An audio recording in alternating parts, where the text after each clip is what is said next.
Imagine that you have a business that runs on autopilot, a business that allows you to do the things that you absolutely love and the things that you actually got into business to do. And most importantly, a business that makes you money while you sleep and isn't dependent upon your hard work and long hours. Sound too good to be true? I always thought so, until I discovered the principles I'm going to share with you today.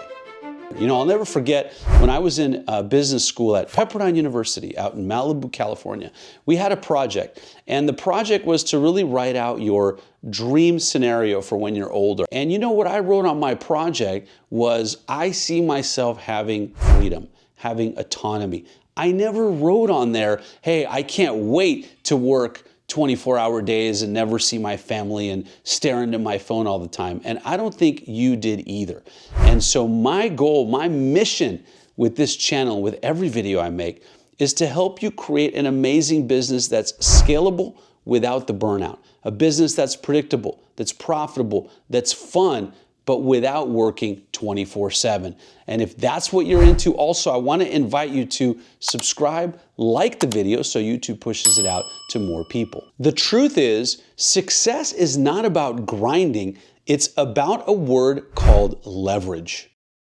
You see, successful entrepreneurs understand that building a business is not just about doing more, it's about creating leverage in one of three ways that I'm going to talk about in just a second. And what they understand is that by building leverage and creating the right systems in their business, they are able to scale exponentially way more than they could in that 24-hour period that they have in their life. And most importantly, successful business owners and entrepreneurs understand that their most important asset, your most important asset, is actually time. You see, I learned this in a very interesting way. I went to law school, and afterwards I actually got one of those nice, high-paying jobs that everyone wanted, where they pay you a lot of money out of school, but guess what they want in return? Your time. And I started working a lot of hours there. And what I realized really quickly is that I was really trading my time for money, and that wasn't scalable. And I went on this mission to find a better way of doing it. Because anytime you're trading time for money, no matter what profession you're in, you could be the most highly paid person, but at the end of the day, all you're doing is trading time for money. And the most successful business owners and entrepreneurs understand that that is not a way of getting ahead and creating a real business that gives you freedom, which is what I'm sure you are after if you're watching this video. All right, so you might be asking yourself, how do I actually build leverage in my business? Let's talk about that word leverage for just a second. You see, what leverage really is using a lever or something that can multiply exponentially the effort that you're putting into whatever it is that you're doing. Now, there are three types of leverage that you can employ in your business. And I want you to start thinking about leverage not as a yes or no, as in, do I have leverage or do I not have leverage? But I want you to think about it more along a continuum or a scale and start asking, to what extent am I using leverage, or how am I using leverage in everything that I do? So as I mentioned, there are three types of leverage. The first one is people leverage. So people leverage is actually what you might think it is. It is employing people to help you get what you want. Let me give you a very easy example. You probably spend some time in your email every single day. Well, you could hire someone, let's say a virtual assistant, which I'll talk about in just a second, to check that email for you and just send you the most important emails that you need to take action on. Boom, you just saved an hour or 2 hours or maybe 4 hours of time every single day. That is people leverage. Now, historically, people leverage, the problem with it was that it was very expensive. In fact, you might be thinking, hey, I can't afford to hire someone, or I can't afford to hire a new person in my business, or whatever that might be. Well, that was in the past. Today's model of people leverage looks very different. You see, my entire business is run by virtual assistants. In fact, I believe in this model so much that I actually partnered with a company called All Star VAs to provide that same level of virtual assistant help for all of my clients, the people I work with, and everyone that I talk to. And so if that's something you're interested in, I'll be talking a lot more about that in videos on this channel, but you can click the link down below, book a call, and chat with us about how that might look for you. So for something as inexpensive as $4 an hour, I can hire someone to take all the email off my plate, all the phone calls, all the voicemails, so that I can focus on the money-producing activities. And I'm going to share some things with you in just a bit about why that is so important. But that's the first thing, is people leverage. As we scale a company, we hire people. Now, the other problem with people leverage, in addition to that it's expensive, is that most people are not great managers. In fact, I will say that most people suck at it. I was one of those people.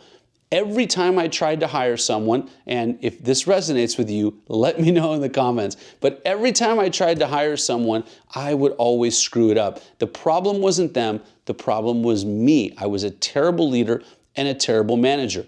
I knew that about myself, because what I would do is I'd hire someone and I would tell them what their job is, and I'd say, go do your job, and I'd never talk to them again. And the problem with that is that you have to communicate and interact with your employees. You have to make sure that you're holding them accountable to the key performance indicators you have, to the 30, 60, 90-day plan that you have, and to everything else that you have going on. So again, one of the reasons that we created this company, All Star VAs, is that we actually do all of that for you. So we help with all the management, the oversight, making sure that your virtual assistants are doing exactly what they're supposed to be doing. That's the secret sauce, the coaching, the training. That's the missing ingredient in what most people have in their structure. So people leverage is the first kind of leverage that you need, and the first hire that I recommend everyone make is an executive assistant. An executive assistant can free up 20, 30, 40 hours a week of everything that you do, not only in your business life, but your personal life. I mean, I want you to imagine never having to check another email or voicemail. I want you to imagine never looking at those apps on your phone again, because your virtual assistant can do it for you. They can get rid of all the clutter, all the mess, everything that goes on in your email and in your voicemail, and just tell you about the important things that you need to handle. So there's other positions that we can staff for and that you should have, but an executive assistant is really the first one, because without the executive assistant, the mistake a lot of people make is they start hiring other positions, such as, let's say, a marketing manager, social media manager, inside salesperson, and now guess what you've just done? You've created more employees for yourself that you have to manage, and that's not what we want, because we want to create what? Leverage. Leverage does not mean managing 8 people. So you want to hire one person that's then going to oversee and manage all those other people. That is the right structure to do it in. So people leverage is number one. The second kind of leverage that you can employ in your business is systems leverage. So what I want you to think about with this is customer relationship management systems, automations, email marketing, drip campaigns, funnels, websites. Those are all systems.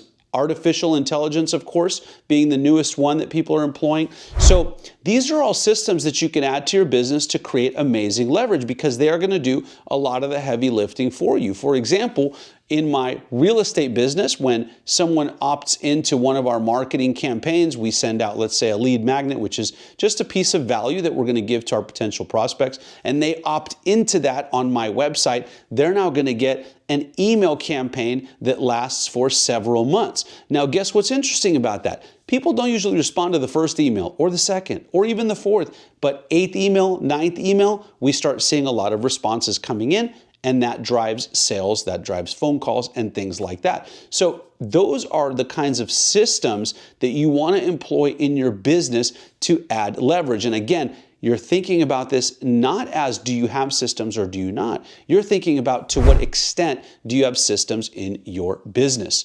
And the third type of leverage that you can employ is called capital. Now, I saved this one for last because most business owners that are small business owners or newer entrepreneurs will say, I don't have any money, and so I can't add leverage, I can't buy ads or whatever that looks like, right? Well, guess what? That's why I saved it for last. You don't necessarily have to employ capital leverage from the beginning.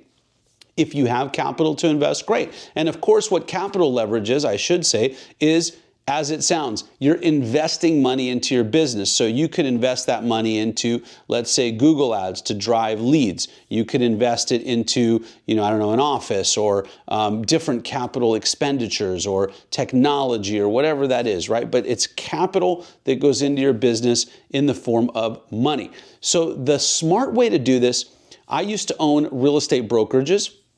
And one of my mentors used to have a saying, and the saying was, lead with revenue.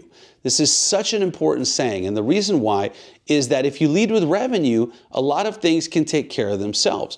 And so the way that I recommend that you apply capital leverage is to lead with revenue. As you start earning revenue from sales, whatever your business is, you're going to take a percentage of that you're going to allocate towards reinvestment into the business in the form of capital leverage. So you might say that, hey, 10% of all the revenue I earn, I'm going to just reinvest that right back into the business into, let's say, Google ads or some other form of capital. I'm going to hire a marketing agency, or, I'm going to add another, social media marketing VA, right? And then that's going to continue. So as you earn more money, you're going to start spending more money on capital leverage. Now, when you employ these three types of leverage properly, and you grow your business properly, that is going to create that freedom that you're really after and the real reason that you wanted to become a business owner. And now that you know about the three types of leverage that you can add into your business and how that can allow you to create an amazing business that's scalable, that's predictable, that's profitable, and most of all, that's fun for you, I want you to watch this video where I'm going to go over the step-by-step plan to build a business in 30 days that runs without you.